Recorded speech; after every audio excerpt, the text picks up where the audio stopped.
মেঘালয়ে জানা যায় যে ক্রিস্টাল ক্লিয়ার ওয়াটার। আমি এখন এইভাবে জলে পাটা দিলাম, আমার পাটা পুরোটাই বোঝা যাচ্ছে। তো এই হচ্ছে ক্রিস্টাল ক্লিয়ার ওয়াটার, নিচে অব্দি দেখা যাচ্ছে সবকিছুই। এটা হচ্ছে এখন উমিয়াম লেক। ডাউকিতেও হয় কিন্তু ওটা ডিসেম্বরের দিকে বেটার। তবে এখন মনসুনে এই যে পাহাড়ের সৌন্দর্য, এটা মনে হয় ভাষাতে প্রকাশ করা যাবে না। আমরা লিড করছি জিনিসটা, এটা ভাইবসটা আলাদা।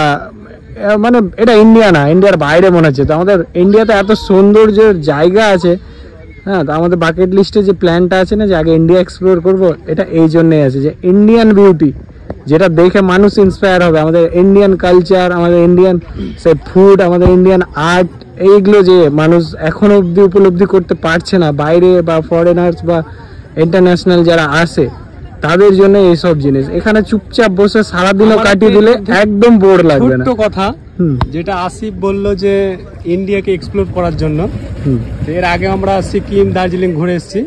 অতএব মানে আমি বলতে আমি আব্দুল্লাহ এবং আসিফ, আমরা দুজন একদম সব সময় আছি ওকে একদম। বাকি যখনই ট্রিপ হচ্ছে বান্দা চেঞ্জ হচ্ছে, বাকিদের ব্যাপার। আকাইদাম যদি বারবার বমি করে তাহলে ক্যান্সেল। তানভীর আপাতত ঠিক আছে, চিল। হ্যাঁ।